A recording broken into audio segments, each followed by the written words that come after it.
통증이 손목이 아프셔서 오신 환자분들 중에서 가까이 계시면 이제 자주 오시면 되겠지만 멀면 이제 오시기가 곤란하고, 그리고 그것보다 더 중요한 것은 이제 또 아파지는 것이 제일 중요한 거죠. 왜냐면 이것은 생활에서 오는 통증이기 때문입니다. 그래서 내가 아플 때 어떻게 관리해야 되고, 그리고 아프지 않도록 어떻게 미리 예방할 수 있는지를 우리가 알아봐야 하겠지요. 자, 손목이 아플 때 우리가 포인트로 삼을 수 있는 것은 대표적으로 5군데가 되겠고, 거기에서 또 어디를 눌렀더니 좀 풀리는 느낌이 난다, 좀 풀린다, 통증이 좀 줄어든다 라고 하시면 5군데 필수적인 것에 추가적으로 마사지를 해주시면 되겠지요. 자, 먼저 첫 번째는 요 팔꿈치 요 안에 접히는 부분에 있는 요 혈자리입니다. 그래서 보시게 되면 팔꿈치에서 그냥 요 주름이 끝나는 분 여기에요. 그러면 일반적으로는 그냥 꾹 누르면 조금 압통점이 좀 느껴집니다. 그 옆에를 누르는 것보다 요 주름이 끝나는 부위를 눌러주는 것이 조금 더 느낌이 좀 더 아프게, 압통이 좀 더 느껴지고, 이 상태에서 손목을 한번 움직여 보면은 통증이 줄어드는지 안 줄어드는지를 그냥 누르지 않고 해보고, 그 다음에 이렇게 누른 상태에서 해보고 하면 조금 통증이 줄어드는 것을 확인하실 수 있을 거예요. 자, 그 다음에 동시에 여기서부터 두 번째 혈자리는 여기서부터 요 수삼리 부분인데, 여기서 이만큼 내려오면 수삼리고, 이만큼 오면 상렴이고, 더 내려오면 하렴이고, 요 것이 중요한 것이 아니라 그냥 요 아까 처음에 잡았었던 요 주름 끝에 있는 요 부분에서 손가락 3마디 정도인데, 그것이 중요한 게 아니라 그냥 여기 어디를 누르면서 손목을 한번 움직여 보시면 돼요. 그러면 그냥 내가 움직였을 때보다, 저는 지금 요 동작에서 지금 손목이 좀 아픈데, 이때 여기를 누른 상태에서 눌러보면 통증이 줄어드는 것을 확인하실 수 있을 거예요.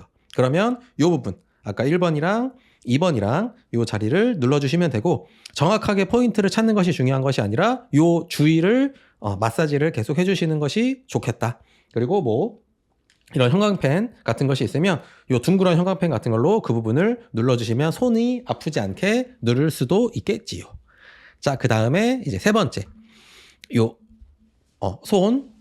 가운데 여기 손목에 있는 주름과 그 다음에 요 밑에 팔을 폈을 때 주름 사이에 뭐 이거를 12촌으로 나눈 다음에 2촌 내려와라 라고 할 수 있는데, 역시 이것도 그냥 여기 그냥 요 정도 그냥 내가 눌러봤을 때 요 언저리를 누르시면 되겠습니다. 그래서 제가 그냥 이렇게 누르고, 요 반대쪽은 외관이라는 혈자리라서 둘이 서로 친구예요. 그래서 이 혈자리들은 그냥 무조건 같이 눌러주는 것이 좋다. 똑같이 제가 지금 오른쪽 손목이 아픈데 이렇게 움직여 봤을 때 제가 이 동작을 할 때 좀 이 부분이 아프거든요. 그때 다시 힘을 빼고 이 부분을 꾹 눌러준 상태에서 움직여 보면 조금 통증이 약간 줄어드는 것을 확인할 수 있어요. 그러면 역시 이 상태에서도 여기를 눌러준 상태에서 움직여주면서 이 부분을 마사지 해주면 되겠다라고 할 수가 있고, 그 다음에 5번째. 첫 번째는 손 팔꿈치 쪽에 요 주름의 끝부분, 그 다음에 그 주름에서 적당히 내려온 그 언저리 어딘가, 그 다음에 손목에서 안쪽으로 적당하게 들어온 어딘가, 그 다음에 바깥쪽으로 적당하게 나와 있는 그 어딘가, 이 반대쪽이에요. 요 내관 외관은 서로 반대쪽이니까 그 반대쪽을 눌러줘서 4군데를 마사지 하면서 손목을 움직여 보시고, 그 다음에 앞통점 거기, 제가 지금 손목을 운동할 때 무리를 해서 이 부분을 저는 이렇게 누르면 지금 아프거든요. 그러면 거기를 누르면서 움직여 보는 겁니다. 이거 자체가 치료가 돼요. 이렇게 5군데를 누르면서 움직여 보면 되겠다. 그래서 통증이 줄어드는 포인트가 있어요. 제가 1번, 2번, 그 다음에 3번, 4번, 그 다음에 아픈데 5번을 중에서 어디를 눌렀을 때 어디를 누른 상태에서 움직였을 때 통증이 더 줄어드는 그 부분을 더 열심히 마사지를 하고, 그 외에 나머지 5군데도 역시 마사지를 해주면 되겠고, 그렇지 않더라도 그냥 내가 손목이 아프니까 그냥 거기 언저리 그냥 이렇게 주무르면서 많이 주물러 주시면서 움직여 주셔도 이것만으로도 통증이 많이 줄어들게 할 수가 있다. 그래서 나을 때까지 반복해 주시면 되겠지요. 이것이 치료 포인트고, 제가 알려드렸던 자리들에 침을 놓거나 약침을 놓는 것이 치료가 되겠죠. 근데 꼭 그러면 더 좋지만, 그러지 못하더라도 집에서 이렇게 마사지를 통해서도 통증을 줄일 수 있다라고 할 수가 있고, 주사가 있으면 주사바늘을 찔러도 침처럼 효과를 얻을 수 있지만, 그렇지 않아도 충분히 나을 만큼 우리가 효과를 누릴 수 있다라는 점이 되겠죠. 자, 근데 이제 우리 항상 왜 아픈지가 궁금하죠. 그래서 거기가 왜 아픈 걸까? 내 손목이 왜 아픈 걸까? 손목이 아니라 그 어디라도 내가 아픈 이유는 나약하기 때문인 것이죠. 제가 무거운 걸 들다가 손목이 다쳤어요. 그러면 내가 50kg를 들 수 있는 손목을 만들어 놓으면 10kg를 들 때는 다치지 않겠죠. 제가 저희 아이를 많이 안아줘서 손목이 아플 때가 있는데 그것은 저희 아이가 무거워서 그런 게 아니라 제가 우리 아이보다 더 무거운 덤벨로 훈련을 했다면 손목이 다치지 않겠죠. 그래서 모든 것은 내가 약하기 때문이다. 그러면 어떻게 하면 되냐? 그러면 강화를 해주면 되겠지요. 자, 손목에 있는 근육을 보게 되면 좀 뒤에서 한번 볼게요. 좀 뒤에서 보면은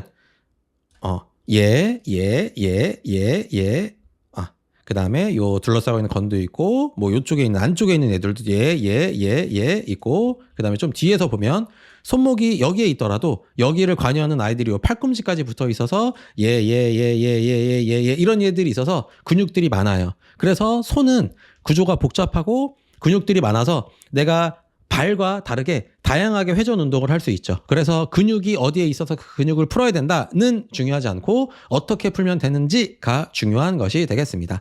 그래서 재활 운동의 기본은 가동 범위를 끝까지 해주고 그 다음에 점진적 과부하를 해주면 되겠다. 이 두 가지만 알면 되고 근육이 어떻게 붙어 있다, 어디가 기시점이다, 어디가 종점이다를 아는 것은 임상적으로는 의미가 없다. 임상적으로 의미가 있는 것은 가동 범위를 끝까지 늘려주고 고무줄을 끝까지 늘려주고 거기서 점진적 과부하를 해주면 되겠다라는 점이 되겠습니다. 자, 손목은 이게 굴곡인가요? 이게 굴곡이고 이게 펴인 것 같은데 뭐 그런 거 저는 이제 까먹어서 잘 모르고 학생이 아니고 저 임상가니까. 자, 중요한 것은 자, 꺾는 거, 그다음 반대로 젖히는 거, 그다음에 안쪽으로 돌리는 거, 그다음 바깥쪽으로 돌리는 거. 시계 방향으로 돌리나 시계 반시 방향으로 돌리나. 요거 네 가지 움직임을 내가 손목을 하고 있다는 것은 그냥 우리가 손을 써보면 당연히 알 수 있는 것이죠. 자, 그래서 없는 거, 요렇게 하는 것에 제가 점점점 힘을 주면은 이것이 점점 점진적 과부하가 되겠죠. 그래서 가동 범위를 끝까지 이렇게 까딱까딱 하지 말고 최대한으로 숙이고 내려와서 할 수 있는 만큼 최대한 하면 제가 지금 요 부분이라 저는 요 부분이 지금 조금 당기는 느낌이 나요. 그래서 이렇게 해서 점점점 점진적 과부하를 주면 되고 이 상태에서 조금 아쉽죠? 그럼 반대손으로 눌러주면 되죠. 좀 더 그리고 최대한 다 왔으면 꾹 버텨줘야죠. 1분 정도 버텨주면 되겠고 바쁘신 분은 한 5초라도 쭉 버텨주시고 그 다음에 반대. 역시 제가 그냥 이렇게 젖혀도 되지만 그럴 필요 없죠. 그냥 내가 손으로 꾹 눌러줘도 좋겠다. 팔꿈치 펴고 쭉쭉쭉 눌러줘서 좀 더 해주면 되는데 손목이 아까 우리가 그림에서 봤던 것처럼 엄지라인 쪽, 가운데 쪽, 그 다음에 요 가운데 손가락 쪽, 새끼손가락 쪽 아이들이 근육이 엄청 많아요. 그래서 그냥 이렇게 누르는 거랑 약간 검지 쪽에 힘을 줘서 이 느낌으로 누르는 거랑 요 새끼 쪽에 힘을 줘서 이쪽에서 누르는 거랑 다 느낌이 다릅니다. 그때 늘어나는, 그때 자극을 받는 근육인데 건이 다 다르기 때문이에요. 그래서 그냥 하는 것도 좋지만 조금 검지 쪽으로 좀 더, 중지 쪽으로 좀 더, 약지 쪽으로 좀 더, 새끼 쪽으로 좀 더 하면서 계속 가동 범위를 끝까지 간 상태에서 점진적으로 과부하를 해주면 되겠다라는 점이 되겠고, 자, 앞으로 젖히는 것과 뒤로 넘기는 것이 둘 다 됐으면 그 다음에 우리 손은 시계 방향으로 돌릴 수도 있고 반시계 방향으로 돌릴 수도 있죠. 그래서 역시 이것도 돌리고 계속 돌려주시면 되는데 역시 이것도 점진적 과부하를 해줘야 되니까 바닥에서 하셔도 돼요. 자, 제가 지금 돌리는 게 이 정도까지 돌릴 수 있거든요. 이 상태에서 제가 더 돌리면 되겠죠. 그럼 점점 돌아가고 똑같이 반대쪽도 제가 그냥 해도 되고 벽에다 대고 그냥 이렇게 그냥 벽에다 대고 그냥 돌려주세요. 근데 중요한 것은 돌리는 게 중요한 거다. 그래서 역시 이것도 반대로 제가 지금 이만큼까지 할 수 있는데 좀 더 하고 끝까지 왔으면 버텨주고 1분씩 버티라고 하는데 바쁘신 분은 2, 3초만이라도 끝까지 버텨주시면 그 안에 쉬고 있었던 근육이랑 인대가 회복이 된다. 고무줄을 끝까지 늘렸다 다시 회복해줬다가 끝까지 늘렸다 회복해주면은 그 탄력이 다시 회복이 된다라는 점이 되겠습니다. 그래서 재활운동의 기본은 꼭 손목뿐만 아니라 다 해당한다. 가동 범위 끝까지 그 다음에 꾹 눌러서 조금 더를 잊지 말고 끝까지 갔으면 버티기까지 해주시면 우리가 그쪽에 있는 근신경계뿐만 아니라 뇌와 내 손목에 그 아픈 부위가 연결되고 있는 요 뇌신경계까지도 다시 회복이 돼요. 아, 이게 원래 거기까지 움직일 수 있는 거구나 라는 것을 다시 깨닫게 정신교육을 시킨다라고 할 수가 있겠습니다. 자, 우리 구독자분들은 이제 여기까지 설명해 드리면 이제 뭔가 모자르죠. 그래서 왜 이 치료 포인트 5군데를 가장 대장으로 선정을 하였는가? 제가 된 거고 저는 한 거죠. 하였는가? 는가가 궁금하시겠죠. 그래서 조금 무당적으로 설명하려면 기승전 경락의 흐름을 이야기할 수가 있게 되는 것이죠. 그래서 요 엄지손가락 쪽으로, 그 다음에 요 중지 쪽으로, 그 다음에 요 네 번째 손가락 쪽으로 요 손 안쪽에서 흐르는 경락이 있고 요 바깥쪽에서도 흐르는 경락이 역시 3개가 있어서 그 경락의 흐름이 막혔기 때문이다 라고 설명할 수가 있겠고, like 호수에서 물이 나오는데 그 사이에 중간에 모래가 껴져 있는 것이죠. 그러면 그 낀 부분을 풀어주고 그 모래가 껴있는 부분을 흔들든 치든 흔들어준 다음에 그 다음에 호수 자체를 흔들어주면 다시 호수의 물이 잘 나오게 되는 것이죠. 이것이 경락입니다. 그래서 이렇게 설명할 수가 있고, 이것이 말이 되느냐?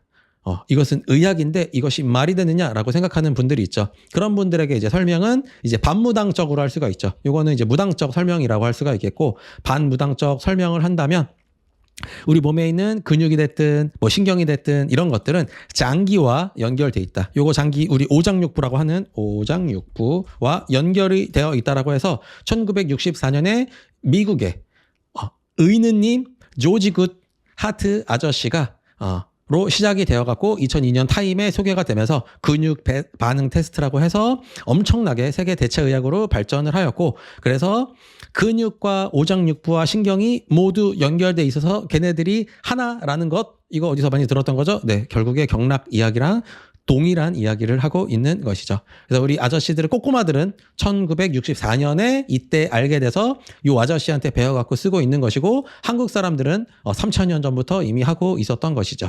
그래서 너무 귀여운 수준인데, 자존심 센 우리 한국의 의느님들께서 이런 것들을 하는 이유는 나으니까 하는 것이죠. 그래서 이렇게 설명하면 무당인 거고, 이렇게 설명하면 이제 과학적으로 설명을 하는 것이죠. 그래서 제가 이제 아픈 거를 물어보는 분들이 이런 류의 설명을 싫어하신다.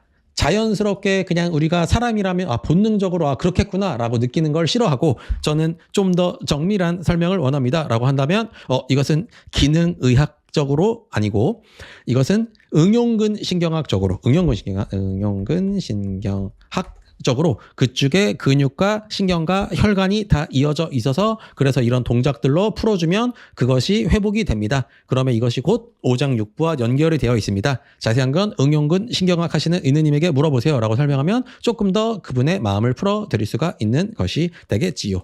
그리고 좀 더 과학적으로 원하면 이런 반무당적인 거 말고 좀 더 과학적으로 원하면 그것은 염증이 생겼기 때문입니다. 그것은 혈액순환이 잘 되지 않았기 때문입니다. 그것은 신경이 눌려서 그런 것입니다 라고 설명하면 매우 좋아하시게 된다라는 점이 되겠습니다.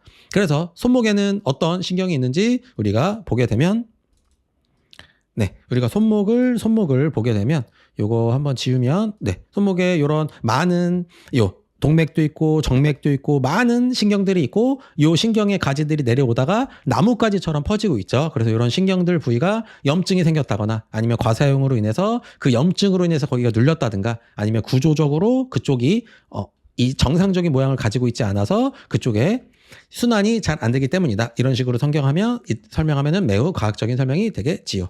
자, 그렇다면 저는 임상가기 때문에, 그렇다면 임상적으로는 이것이 왜 그렇고 왜 그런 치료 포인트들을 정했느냐라고 한다면 이제 알 바가 아니다라고 할 수가 있겠지요. 임상가는 수십만 치료 케이스를 암기한 다음에 여기 치료를 이런 상황에 하면 이런 사람들이 낫는다는 케이스가 수십만 케이스가 있구나라는 것을 제가 알고 난 다음에 그 다음에 그것을 백명하게 해보면 되는 것이죠. 그래서 백명하게 했을 때 유효한가라고 판단이 되면 그러면 반복하면 되는 것이지 그것이 경락 때문인지 혈맥 때문인지 신경 때문인지 근육 때문인지 건 때문인지 인대 때문인지 아니면 말 안 듣는 우리 남편 때문인지는 중요한 것이 아니다라고 할 수가 있겠습니다. 그래서 실제로 해보면 여기서 배운 걸로 실제로 해보면 100명이 낳았고 그 100명이 지나가던 손목 안 아픈 우리 엄마까지 데려와서 110명이 낳기 때문에 그래서 치료 포인트를 이런 식으로 5개를 잡는다라는 점이 되겠고 그 다음에 그래도 안 되면 이제 여기서 더 늘려가는 것이죠. 임상은 확률적으로 접근하는 것이기 때문에 이렇게 하면 치료가 99.9% 정도 되고 안 되는 0.1%는 그 상황에 맞춰서 그분에게 맞춰서 우리가 같이 찾아보면 되겠다라는 점이 되겠고 낫지 않는 분은 있어도 호전되지 않는 분은 제로다라고 할 수가 있겠습니다. 이렇게 내가 아플 때는 제가 알려드렸던 포인트들을 열심히 마사지를 해주시고 그다음에 평소에는 운동을 통해서 우리 아이 정도는 너무 한 손으로 그냥 잡고 그냥 멱살 잡고 그냥 이렇게 들 수 있을 정도가 되는 것을 우리가 자꾸 훈련을 해주자. 그래서 유치원 형님반 되기 전까지 어린이집 유치원 형님반 되기 전까지 꼬꼬마 반 정도일 때까지는 내가 한 손으로 우리 아이를 들고 아이가 내 손에 매달려도 내가 손목이 아프지 않도록 설거지 따위에게 내가 지지 않는 강한 손목을 만들 수 있도록 같이 노력했으면 좋겠다. 저도 하고 있으니까요. 그렇게 설명을 해드릴 수가 있겠지요. 임상이 참 쉽죠. 그래서 이렇게 꼭 뭐 침이 없고 뭐 약침이 없고 주사가 없고 병원이 없다 하더라도 이런 식으로 집에서도 내 몸을 관리할 수 있다라는 점을 알려드렸습니다. 마치겠습니다.